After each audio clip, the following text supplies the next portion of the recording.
dice amén por pertenecer a la iglesia de Jesucristo? Amén. ¿No es maravilloso eso? Cuando Jesús dijo, yo estableceré mi iglesia, ¿qué es lo que quiso decir? Pues yo creo que esta mañana hemos tenido la prueba viva de lo que Dios quiere. O una parte, o una imagen, o por lo menos algo podemos darnos cuenta, ¿verdad? De lo que significa la comunión, la koinonia, como dice ahí, que Dios quiere para con nosotros. Qué maravilloso es poder venir aquí delante y decir, esta semana, la semana pasada dejé el tabaco, pero esta semana he fumado 2 veces. Pues digo, gloria a Dios, no por las 2 veces, pero gloria a Dios porque tú tienes la valentía de venir aquí. Quizá hay otros que deberían de venir y decir lo mismo. Yo estoy en batalla, yo estoy en combate y esta semana he caído 3 veces. Bueno, pues has caído 3 veces. Lo importante es que Dios te levanta otra vez y que sigues caminando. Y así nos ayudamos mutuamente a caminar en la luz, ¿verdad? Y no nos escondemos para caminar en las tinieblas. Y eso es la iglesia, eso es la vida cristiana. Cuando uno se levanta y dice, voy a caminar en la luz. Y a pesar que caigo, que tropiezo, que hago una cosa y la otra, sé que ahora voy avanzando en la luz. Y eso es extraordinario. Y eso es lo que el Señor Jesús está haciendo. Caminar en la luz. ¿La iglesia qué es? ¿Qué tiene que ser? ¿Qué es lo que dijo Jesús cuando dijo, yo estableceré mi iglesia? ¿Qué pretendía? ¿Qué iba a decir? La comunidad cristiana, hecha no de piedra o de cementos, de muros, sino de piedras vivas, de personas que viven el Evangelio. Eso es la iglesia. Un lugar donde se ama, se ayuda, se ora los unos por los otros, se sostiene mutuamente. Un lugar donde Cristo está. Una cultura de relaciones auténtica, de unidad y de paz. Es lo que Dios quiere. El cristianismo auténtico no es una religión, sino es un lugar de relación. Es un lugar donde hay relaciones entre las personas, con Dios y con los demás. Y por eso la hemos llamado la iglesia de los 3 Cs, ¿no? Conocer a Dios, conectar con los demás y juntos proclamar la bendición de Dios.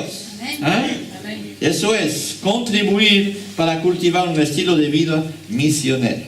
Eso hemos visto la vez pasada y estamos hablando, vamos a hacer 3 predicaciones o meditación sobre el tema de la koinonia y hemos visto la vez pasada la base bíblica, es decir, qué es lo que nos dice la Biblia sobre ello, y hemos visto muchos versículos que nos hablaban de la koinonia, de ver cómo estos primeros cristianos vivían este tipo de relación y esta vida nueva entre ellos. Hoy vamos a hablar de nuestra necesidad.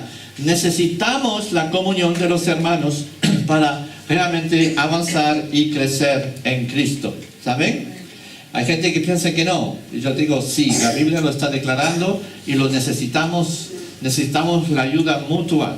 Necesitamos dar y recibir de parte de los demás. Dar a los demás y recibir de parte de los demás. Compartir con los demás y recibir de parte de los demás. Y si tenemos esta relación con Dios, la vamos a tener también de esta manera con los demás.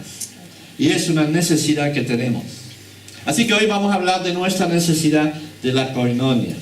Concretamente, conocer los beneficios de la koinonia. ¿Sigue? Como no tiene referencia la pobre aquí, le damos un aplauso a Lisette por intentar seguirme, ¿verdad? Pero bien, lo está haciendo bien. Espero que no nos perdéis, que lo que estoy diciendo, porque no lo estoy mirando, así que lo que estoy diciendo corresponde más o menos a lo que viene en pantalla. La pantalla es para ayudarles, nada más, para ayudarles a entender mejor, ¿vale? Hoy nuestra necesidad de la koinonia. Vamos a volver a leer este pasaje de Hechos, y dice, y se dedicaban continuamente a las enseñanzas de los apóstoles, a la comunión, al partimiento del pan y a la oración. sobrevino temor a todas las personas y muchos prodigios y señales eran hechas por los apóstoles. Todos los que habían creído estaban juntos y tenían todas las cosas en común. Se dedicaban continuamente a la enseñanza de los apóstoles, a la comunión y al partimiento del pan. ¿Por qué? ¿Por qué tenía eso? Porque hay una necesidad absoluta en con la condición humana de estar juntos. Y Dios y el Espíritu Santo nos reúne, no nos divide. Amén. Nos reúne, y no solamente nos reúne, sino nos une. Y somos uno en Cristo Jesús. Eso es la necesidad del koinonia. Concretamente, conocer los beneficios de la koinonia. Conocer para cambiar, conectar para crecer, recordáis, contribuir para cultivar un estilo de vida misionero. Eso la vez pasada, seguimos. En la base bíblica que hemos visto la vez pasado, vemos que 18 veces en el Nuevo Testamento viene esta palabra koinonia y está conectada con distintas palabras, en distintas situaciones. Se habla de la comunión, de la fraternidad, de la unidad. Todo va relacionado a formar un grupo, ¿verdad? De relaciones en este grupo, de ayuda mutua, de respetar y honorar al otro, tener preocupación mutua los unos por los otros, atención, curación, sostén y ánimo mutuo los unos por los otros. Todo está en una red de relaciones que nos van a ayudar los unos a los otros. Es lo que Dios quiere, ¿verdad? Es lo que Dios quiere y es lo que Dios hará posible por medio de su Espíritu Santo. Es difícil de fabricar eso porque nuestra naturaleza no es así. Nuestra naturaleza es divide, critica, rechaza, se cierra en banda, ¿no? Como dice el otro, aplica la fórmula del caracol, ¿no? Que entra en su habitación y se cierra la puerta. Así somos nosotros, pero el Espíritu Santo quiere romper todo eso y quiere que nosotros nos empecemos a tener relaciones honestas, ¿vale? Y hoy vamos a ver los beneficios de la bendición de la koinonia. Y el primer beneficio es ser compañeros juntos. El segundo es estar protegidos juntos, vamos a ver, y estar cercanos para sobrellevar y proclamar juntos al Señor Jesús. Eso es la dimensión que Dios quiere para nosotros. Primero, que seamos compañeros. Es difícil de encontrar una palabra. Yo he traducido por compañero, pero hay muchas palabras para decir, no. Hablamos de hermanos, hablamos de... Sí, nos llamamos hermanos en la iglesia, ¿verdad? Hola hermano, ¿cómo está? ¿No? Pero a veces hay hermanos y hermanos, ¿no? Hay hermanos que sentimos muy hermanos y otros que son un poco menos hermanos, o más bien primos, no sé, ¿verdad? Yo qué sé, nuestras relaciones son poco... Depende que llamamos hermanos. Todos los cristianos nos llamamos hermanos porque en teoría... Y en la práctica también lo somos, pero a ver si lo vivimos también, ¿no? Es otra cuestión, ¿no? Hablando compañero porque me parece un poco más cercano incluso, ¿no? Somos compañeros porque vivimos en la misma dinámica. Tenemos que entender lo que quiere Dios con esto de la iglesia, de la comunidad cristiana. De Hechos 4 dice así: la congregación de los que creyeron era de un corazón y un alma. Wow. Y ninguno decía ser suyo lo que poseía, sino que todas las cosas eran de propiedad común. Y si leemos en 1 Juan, después también podemos leer: lo que hemos visto y oído os proclamamos también a vosotros, para que también vosotros tengáis comunión con nosotros. Y en verdad, nuestra comunión es con el Padre y con su Hijo Jesucristo. Vamos a ver esto. La dimensión de la koinonia en tu vida no es una opción, al igual que no lo es la oración, o no lo es el estudio de la palabra. Siempre decimos nosotros, ¿verdad? Decimos, bueno, como cristianos tenemos que estudiar la palabra y tenemos que ser enseñados por la palabra. ¿No estáis de acuerdo? No es una opción. Uno no puede decir, bueno, los que quieren, pues que se dediquen a la oración. Y los que no, pues que no lo hagan. La Biblia no dice eso. Todos estamos invitados a orar, a tener una vida de oración, ¿sí o no? Amén. Igual tenemos todos la obligación Y la Biblia nos invita continuamente a que descubramos a través del estudio de la Biblia, del conocimiento de la Biblia, quién es Dios, cómo es Dios y qué es lo que está haciendo. Así que la lectura de la Biblia es, y muchas cosas así. Pero aquí vemos en nuestro texto que la comunión también es algo que Dios quiere. No es una opción. No podemos decir, bueno, yo soy cristiano, pero no voy a la iglesia. Es una incongruencia total. O no tengo ninguna relación con ningún grupo. Yo amo al Señor, pero ahí, solito, yo solito con Él. Es imposible como cristiano, ¿vale? Porque el cristianismo mismo y el contacto de tu corazón con Dios te llevará siempre a tener contacto con los demás. Y a formar grupo así para poder ayudarnos los unos a los otros. No es algo que es dado a unos y a otros no, porque son más introvertidos. Hay personas que por naturaleza son más extravertidos, ¿no? Entonces fácilmente tienen contacto con los demás. Mientras que los otros que son introvertidos, entonces solito en casa adoro a Dios y ya está. No, la comunión es para todos. Para los extravertidos y los introvertidos también. ¿Ah? ¿Estamos? Es para realmente todos. No es algo que es dado a algunos que lo necesitan más que a otros. Hay gente que dice, necesito estar en contacto con los demás. Mientras que otros dicen, bueno, no lo necesito tanto, yo prefiero estar solo, yo que sea. No, Dios quiere la comunión de todos. Una vez más. No es dado a unos por un tiempo y después por otro tiempo no. La comunión es realmente algo que Dios nos pone a disposición y quiere para cada uno de nosotros siempre. La comunión los unos con los otros es absolutamente vital para nuestra vida espiritual. Dile a tu vecino, la comunión es algo vital para ti y para mí. Te necesito y tú me necesitas.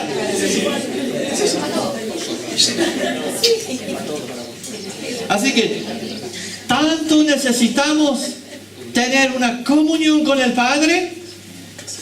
Eso lo entendemos. Sin Él no podemos hacer nada. Sin mí, dice el Señor Jesús, no puede hacer nada. Pero tanto necesitamos esta comunión, tanto tiene que ser reflejada en la comunión con los demás. Y eso se traduce o se manifiesta en la formación de grupos. Porque entendemos que sí, es muy bueno de venir y de celebrar a Cristo todos juntos, pero hay que reconocer que es difícil esta mañana. Bueno, nosotros somos un grupo, una iglesia pequeña, casi somos un culto casero. Casi, ¿verdad? Entonces la problemática no se presenta demasiado en medio de nosotros, pero si fuéramos, no sé, 100, 200, 300, 500, yo qué sé, sería muy difícil, ¿verdad? De tener esta dimensión de la comunión los unos con los otros. Y cuando uno tiene que aportar algo en público, pues si somos 500 personas, estamos aquí 3 días. Porque todo el mundo debería de decir algo y de compartir. Por eso los grupos pequeños, de hecho, en el Nuevo Testamento vemos que la iglesia primitiva, la iglesia del comienzo, eran todos grupos pequeños. Eran todos grupos de familia, grupos de casa, grupos que no alcanzaban más de las 30 o 40 personas, quizás, yo no lo sé. Pero cuando se reunían realmente podían compartir los unos con los otros. Y todos podían tener la palabra y decir algo y compartir y animarse los unos a los otros y vivir una dimensión que va mucho más que de venir el domingo y sentarse y decir adiós y me voy para casa. Era eso lo que Dios quiere. La iglesia del Nuevo Testamento no se reunía en asambleas grandes, sino en grupos pequeños. Grupos descritos justamente en este versículo 4, del capítulo 4, versículo 32. No, vuelve atrás. Dice, la congregación de los que creyeron era de un corazón y de un alma. No es que eran 10.000 personas juntos de un corazón y de un alma, no, sino que eran grupos que vivían la misma realidad, ¿me entendéis? ¿Ah? Y ninguno decía ser suyo lo que poseía, sino que todas las cosas eran de propiedad común. Veremos después esto. Y entonces, en estos grupos se empezaban a compartir. Es lo que dice este versículo. Compartir. Obviamente salta a la vista eso de compartir materialmente, ¿no? No es exactamente lo que significa solo este versículo. Sí es bien es verdad que la realidad de la iglesia en este tiempo era muy drástica, era muy terrible, porque muchas personas, por su creencia en el Señor, perdían trabajo, perdían casas, perdían relaciones con muchas cosas del mundo y se encontraban de repente de un día a otro en la miseria. Hoy en día no sufrimos de esto por causa del Evangelio, pero sí la crisis a veces te lleva a situaciones drásticas donde uno va a tener necesidades propias.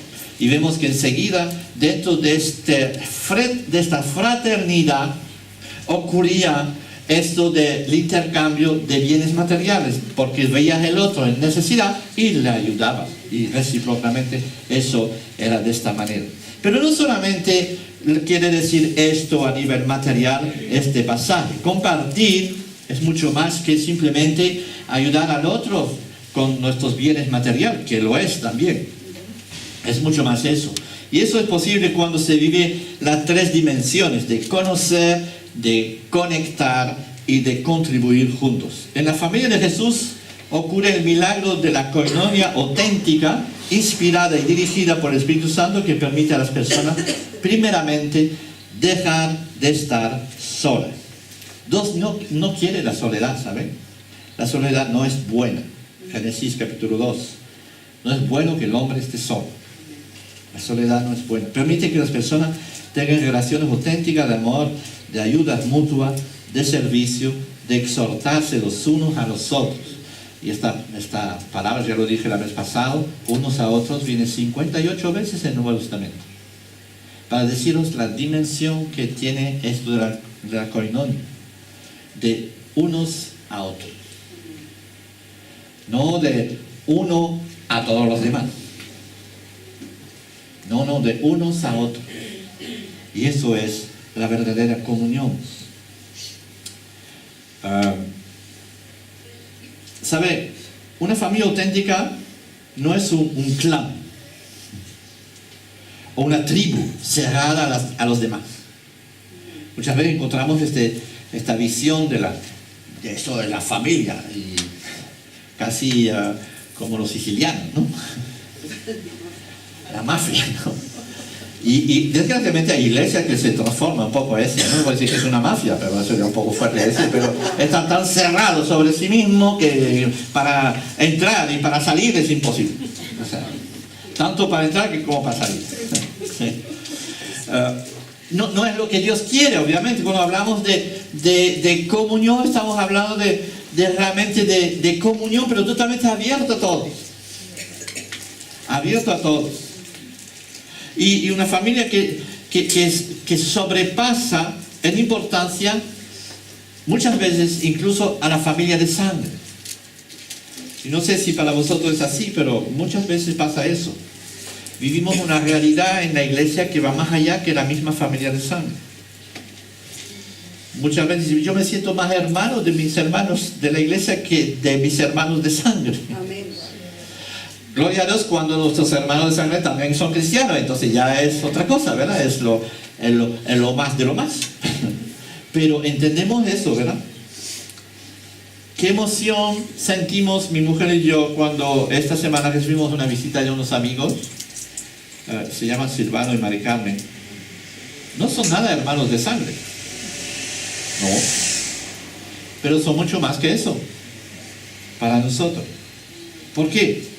Porque hemos vivido un momento espiritual juntos extraordinario en el pasado. Pasamos por momentos de prueba, de dificultad, de enfermedad. Ella tenía una enfermedad degenerativa desde tiene 20 años, 22 años, se descubrió eso, y hemos compartido este dolor juntos. Hemos seguido preguntando cómo te va, y hemos orado cada vez que tenía que entrar al hospital, y sigue teniendo que entrar al hospital. Yo creo que es una mujer de hierro ya, porque tiene tantas cosas de hierro dentro de ella que ya han cambiado todo, de ahí dentro de las manos, de las rodillas, de las caderas, de todas estas cosas, le han cambiado todo eso. Y el otro día la pude ver después de 20 o 25 años que no nos veíamos, y realmente ha sido absolutamente entrañable poder volver a abrazar a esta gente. No son hermanos de sangre, pero son más que esto. ¿Por qué? Porque hemos vivido algo mucho más a nivel espiritual con ellos. Me acuerdo cuando era un chico sentado en una mesa en un piso en La Coruña. Era estudiante y hacía muchas preguntas y estaba mucho en el aire, así, un poco así bohemia. Y ella también, una chica así, todo delgadita y tal. Vivían en el piso del edificio, como si fueran dos que viven en pisos diferentes, de familias diferentes. Y empezaron a venir a la iglesia a interesarse, a hablar y muchas preguntas y lo que sea. Y les hemos visto conocer al Señor, les hemos visto cómo entregaron sus vidas al Señor, cómo toda su vida fue dirigido. Y este chico ahí en Galicia, en un piso cualquiera, en una calle cualquiera, ahora es dirigente de un centro para marginados, drogadictos, alcohólicos en Estados Unidos. Dirige una flota de 15 o 16 camiones enormes que van a buscar cosas, tienen rastrillos por todas partes. Y tiene una capilla donde él ministra a estas personas. Ella, con toda su enfermedad y todo así, dirige todo este centro también con una autoridad tremenda. Eso lo hace el Señor. Eso lo hace el Señor. Y cuando volvemos a encontrarnos, no hay palabra para expresar eso. No hay palabra para expresar eso. Yo puedo decirles ya de entrada que yo veía el grupo de alabanza esta mañana y dice, mira, dentro de 25 años, ¿dónde estarán? No lo sé. Pero si se vuelven a ver, van a decir, wow, qué tiempo hemos pasado ahí. ¿Te acuerdas? Porque es eso la comunión. Es eso lo que el Señor hace en las vidas. De poder verte después de tantos años y el único, vamos a ver, el único motivo de discusión o de compartir, de diálogo, está en torno al Señor. Después de tantos años, te lo ves y dices, wow. Y habla de las bendiciones que el Señor ha hecho en su vida. Y nosotros igual. ¿Por qué? Porque la comunión, cuando tenemos comunión con el Padre, la tenemos también así. Y eso es extraordinario. Ser compañeros. Compañeros en el reino de Dios. Y eso se manifiesta así, por compartir, ministrándonos los unos a los otros. Somos compañeros, somos hermanos de verdad en el ministerio. Y podría decir lo mismo para tantas otras personas. Gracias a Dios tengo algunos aquí y otros están fuera, están lejos. Y todos tenemos este bagaje, podemos decir, de compañeros. Cuando nos vemos, pues tenemos nuestros lazos mucho más allá que simplemente la sangre, porque somos familiares, mucho más que esto.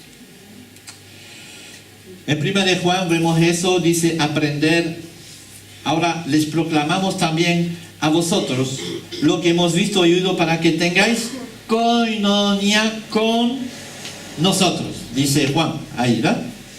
Lo que hemos visto y oído os proclamamos también a vosotros para que también vosotros tengáis comunión con nosotros.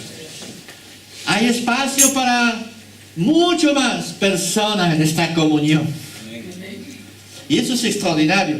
Nadie puede quedarse en margen si no quiere.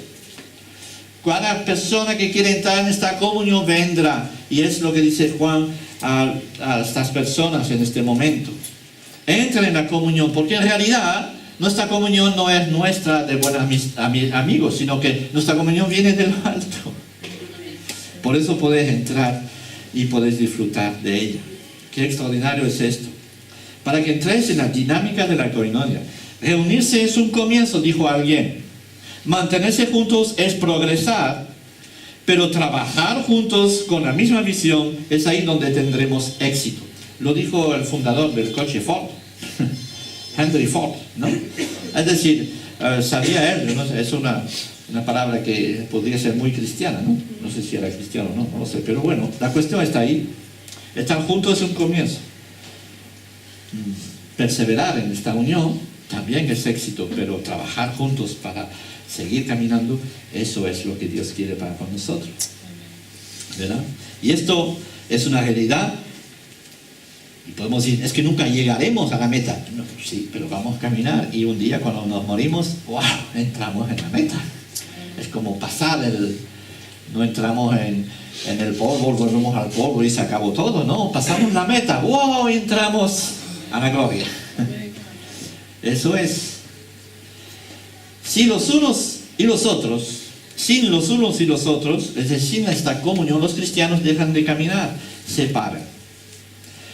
Tenemos aquí, ser compañeros es aprender a caminar juntos. Por tanto, de la manera que recibisteis a Cristo Jesús en el Señor, así andáis en él. Esta visión de caminar juntos, de avanzar juntos, es también una expresión que encontramos 67 o 68 veces en el Nuevo Testamento.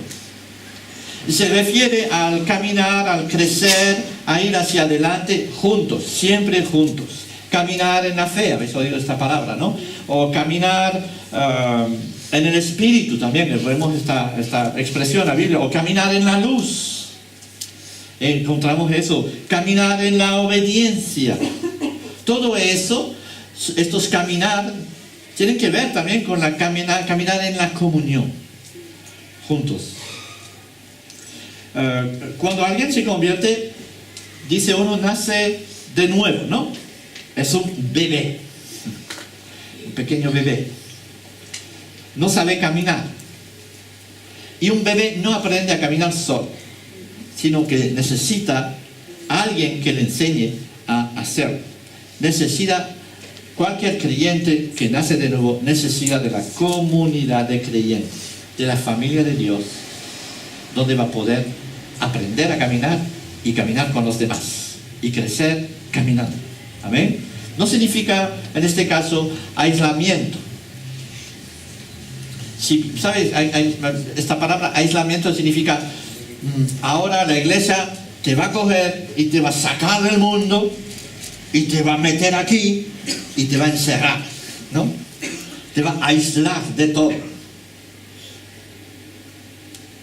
Es verdad que caminar significa cortar con el mal, pero Dios nos envía en el mundo, no nos tira de él, ¿vale? Esto no nos aísla del mundo para encerrarnos en una iglesia. La comunión no significa encerrarse en una iglesia, es otra dimensión la comunión, hablamos de otra cosa. Hay gente que no lo ha entendido, porque hay iglesias que tienen tendencia a decir, ustedes están aquí y no se vayan, ¿eh? Así es. No significa imitación también. No fabricamos cristianos, ¿saben? No somos nosotros que vamos a fabricar un cristiano tipo, ¿no? Le ponemos ciertos modelos y así tenéis que ser. No es así. No imitamos, sino que vivimos realmente el Evangelio. No es una imitación. Decir, mira, el Evangelio dice eso, todos vamos a hacer eso. Dice, tenés que ser bautizado. Bueno, vamos a bautizar. Tenés que hacer esto. Bueno, pues lo voy a hacer. Sería fabricarse a sí mismo, ¿no? ¿Me entendés? Pero cuando el Espíritu Santo empieza a obrar y empieza a ministrar a uno, entonces ya hay las cosas que cambian. La situación viene a ser diferente.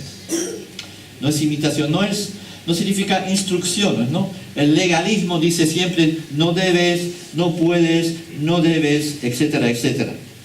Sino, dice aquí que se reunían para recibir las instrucciones de los apóstoles. Significa que realmente iban a ser conducidos por la palabra de Dios. Ahora, algunos pretenden que sí, pero bueno, los apóstoles, en la época de los apóstoles, del comienzo de la Biblia, no existía la Biblia. No había nada escrito. Y todo lo que enseñaban ellos es porque ellos lo habían recibido de parte de Dios y lo enseñaban. Y hubo momentos donde tuvieron la necesidad de escribir esta enseñanza.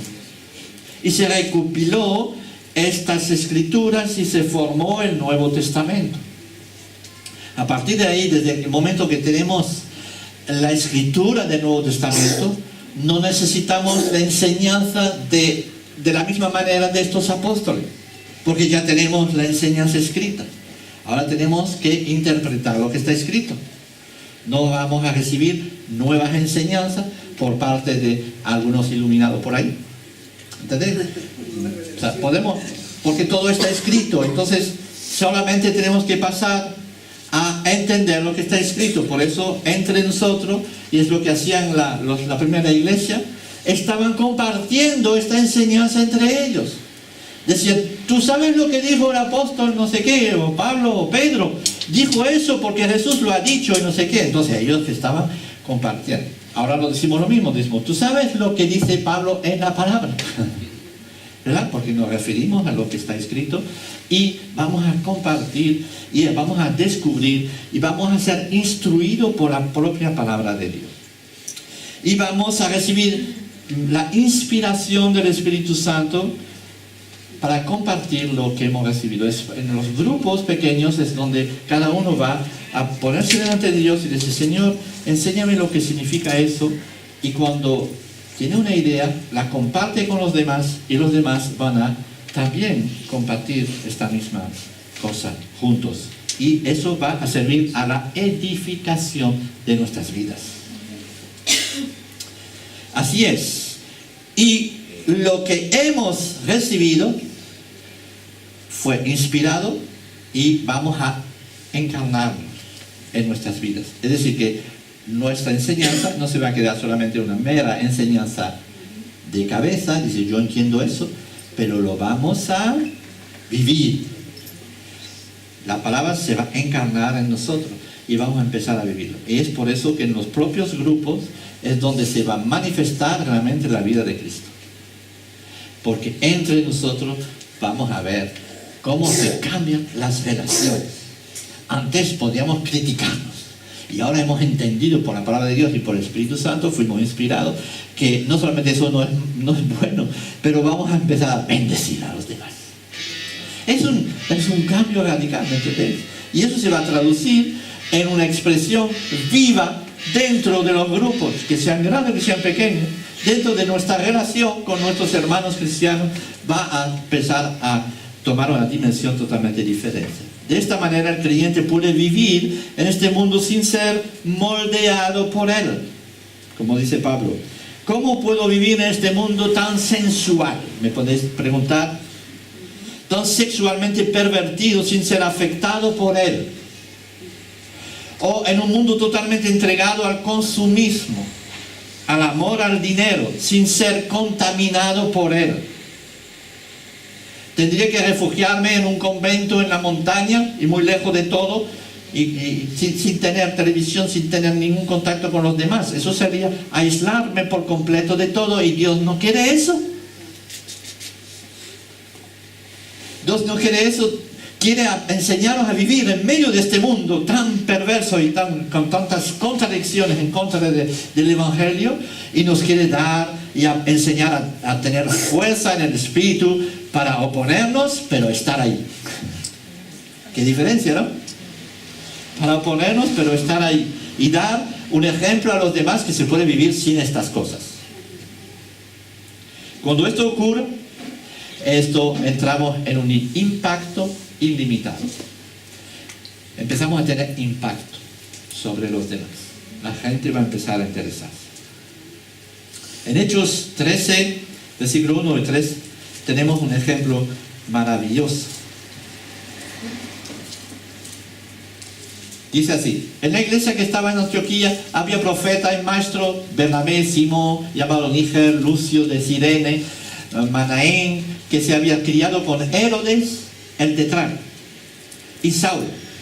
Mientras ministraban, el Señor ayunaban, el Espíritu Santo dijo: apartadme a Bernabé y a Saulo para la obra a los que les he llamado. Entonces, después de ayunar, orar y haber impuesto las manos sobre ellos, les enviaron. En Hechos 13, 1 a 3, lo hemos leído. ¿Podéis imaginar esta situación? A veces uno tiene que prestar atención quién eran estos personajes. Bernabé, Simón llamado Níger, probablemente era un negro, emigrado. No sé si había venido a patera, pero puede ser. Sí, Bernabé era un hombre culto de Jerusalén que tenía propiedades que las había regalado a la iglesia. ¿Vale? Lucio de Cirene, no sabemos bien quién era. Menahem, que se había criado con Herodes. Eso era un político de la corte. Significa, en la época prácticamente todos eran corruptos, porque cogían dinero y se lucraban y en fin, todas estas cosas. ¿Ah? Se había quedado con Herodes el tetrarca. Herodes era vamos. Y dice, ¿y Saulo? ¿Quién era Saulo? Este que perseguía a los cristianos y que los mataba. ¿Puedes imaginar un poco qué tipo de personaje había ahí reunido en esta célula?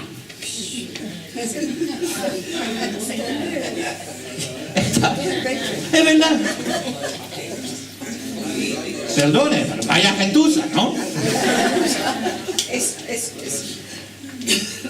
Y es absolutamente asombroso. Tú ves todo eso y están reunidos. ¿Qué hacen? Están orando, están ayunando juntos. ¿Qué ha pasado en sus vidas para que sean así, llenos del Espíritu Santo? Y de repente el Espíritu Santo viene y dice, mira, va a ser hora que Pablo y Bernabé vayan a predicar ahí y llevan el Evangelio más allá. Es extraordinario esta imagen, ¿no? De lo que es la comunión. Ellos tenían una comunión porque Cristo había cambiado sus vidas, había transformado sus vidas, estaban totalmente bajo la unción del Espíritu Santo. Todas estas personas habían cambiado radicalmente en todas sus situaciones, formaban un grupo, oraban juntos, ayunaban juntos, y entonces el Espíritu venía y les conducía y decía, camina por ahí. Y dice, el Espíritu Santo ha preparado obras para cada uno de nosotros. Apártanme a María Elena para la obra a la que la he llamado. Apártame a Quique para la obra a la cual he llamado. Mira a tu vecino y dile lo mismo. Apártame. Ahí pone el nombre de una persona para la obra. ¿Saben? El pequeño grupo, el grupo de la comunión, de la koinonia, es el lugar extraordinario para que tú descubras tus dones, para que los pongas en práctica. Leemos 1 Corintios 14, 26 a 31. Dice así: ¿qué hay de hacer pues, hermano? Cuando os reunís, cada cual aporte salmos, enseñanzas, revelación, lengua o interpretación, que todo se haga para edificación. Si alguno habla en lengua, que hablan 2, o a lo más 3, y por turno, y que uno interprete. Pero si no hay intérprete, que guarde silencio en la iglesia y que hable para sí y para Dios. Y que 2 o 3 profetas hablan y los demás juzgan. Pero si a otros que están sentados les he revelado algo, el primero cae. Porque todos podéis profetizar uno por uno, para que todos aprendan y todos sean exhortados. La meta es que todos seamos animados a caminar juntos más adelante. Y es un ejemplo fantástico, ¿no? Cuando os reunís, cada cual aporte lo que ha preparado. Yo me he preparado antes de venir aquí. No sé si lo sé bien o no, pero bien. He pasado por lo menos varias horas. ¿Y ustedes? Antes de venir aquí, ¿se han preparado para compartir? Los músicos se han reunido un par de días antes para ensayar, para preparar, para mejorar su técnica, pero también hay una otra preparación más importante todavía, ¿entendemos? Los que oran, ¿se han preparado? Los que comparten sus ofrendas, ¿se han preparado? Los que testifican, ¿se han preparado?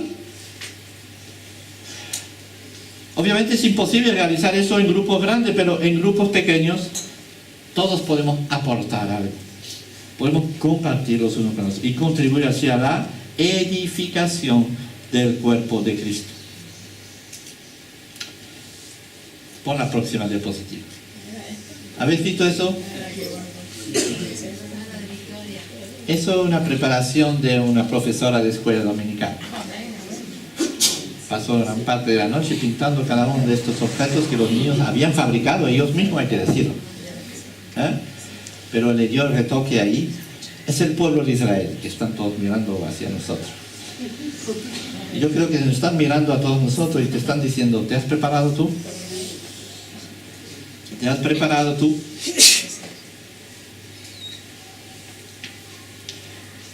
Que cada uno habla a su turno, dice la Biblia. Siempre los hay que hablan demasiado y los que nunca lo hacen. ¿Entendemos? Dice que cada uno hable a su turno. Los hay que reflexionen demasiado y los hay que nunca lo hacen. Y los hay que harían bien de reflexionar antes de hablar. ¿Estamos? Y entendemos eso. En un grupo pequeño es bueno que compartimos todos juntos. Y eso nos va a permitir avanzar juntos. Todo eso para que cada persona pueda avanzar. Júntate a una iglesia. Eso es bueno. Pero júntate ante todo a un grupo pequeño. Porque eso te ayudará mucho. ¿Amén? Es muy importante. Para vivir una dimensión no solamente de asistir a un grupo, sino una dimensión de koinonia auténtica dentro del grupo. Y para terminar tenemos otra meta de eso, es la koinonia es para estar protegidos juntos. Protección material, protección espiritual, protección de las desgracias y de la prosperidad también. Hay gente que necesita ser protegido por su propia prosperidad. Todos juntos vamos a ayudarnos los unos a los otros y vamos a hacer una protección en oración, cuando oramos los unos por los otros, cuando compartimos como protección espiritual sobre uno y otro. Oh, qué importante es eso, ¿verdad? Me alegré de saber que Lina ahí en Argentina sintió la oración de hermanos de aquí, y eso es absolutamente extraordinario, ¿verdad? No pudimos ir con ella todos ahí y decirle, mira, vete hoy, esta mañana, qué bien, lo vas a hacer, tranquilo. Y no pudimos estar con ella, ¿verdad? Pero bien, desde nuestra casa poder orar por ella y pensar en ella simplemente, o pensar en la batalla que libra con el tabaco el Joao, o pensar en el otro, o la dificultad que tiene esta mujer con sus hijos, todo eso es una protección, ¿vale? Y solamente a distancia, por el nombre del Señor y en oración, podemos protegernos los unos a los otros. ¿No es maravilloso eso? ¿Verdad? Por ser cristiano, en la época de las personas perdían sus casas, su trabajo, su situación, lo he dicho antes, hoy tenemos libertad para ser cristianos, pero podemos pasar por las mismas desgracias.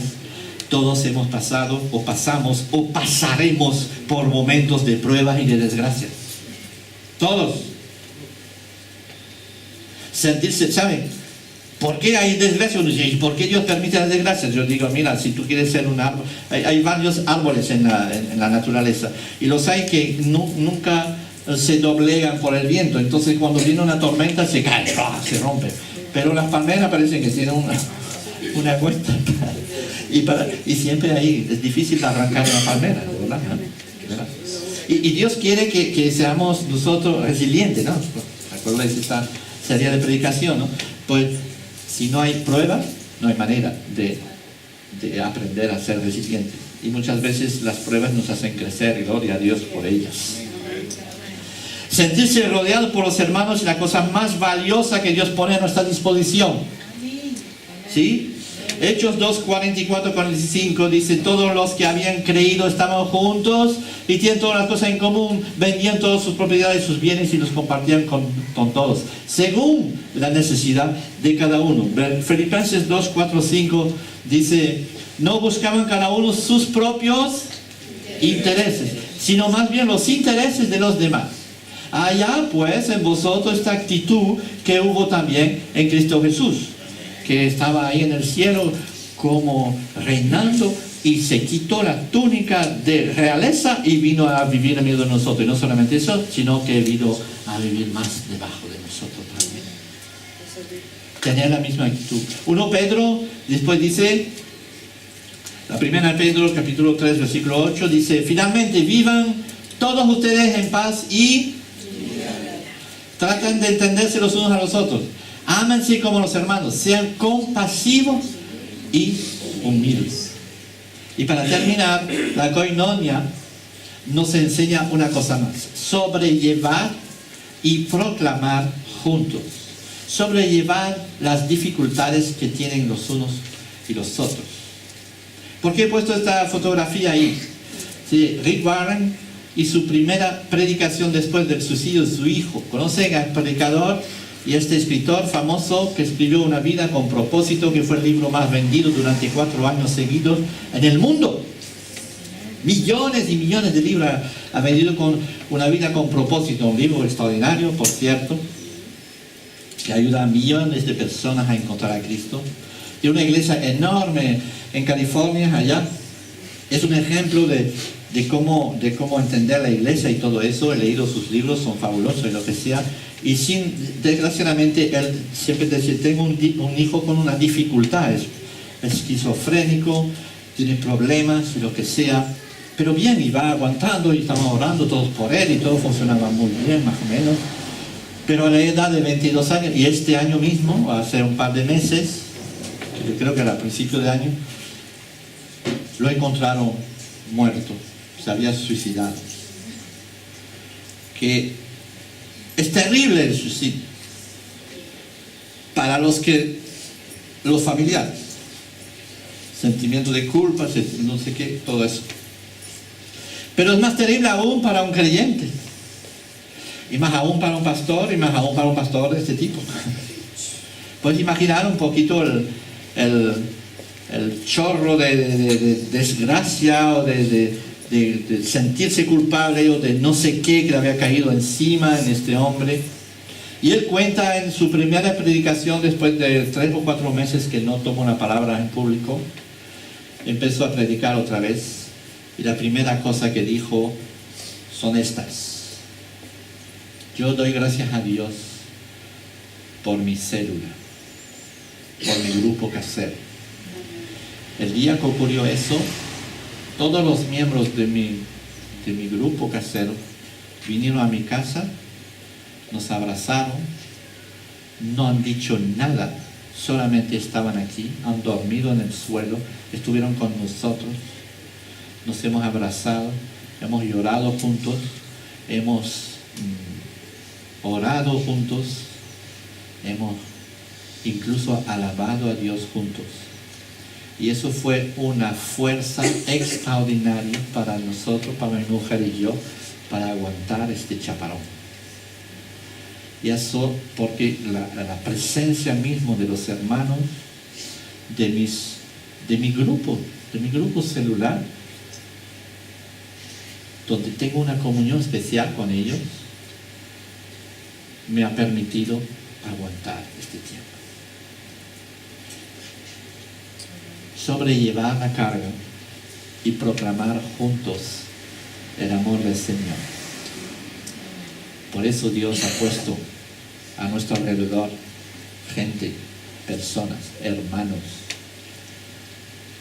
para ayudarnos a caminar con Él. Vamos a terminar leyendo un versículo más en la 2 Corintios 1, versículos 3 y 4. Dice: bendito sea el Dios y Padre de nuestro Señor Jesucristo, Padre misericordioso y Dios que siempre nos da consuelo. Dios nos consuela en todo nuestro sufrimiento para que también nosotros, ¿qué? Podamos consolar a quienes sufren, Dándole el mismo consuelo que recibimos de Él. Wow. Hemos recibido consuelo de parte de Dios y ahora empezamos a comunicar este consuelo a los demás. O que Dios nos ayude a buscar. Tú necesitas la comunión.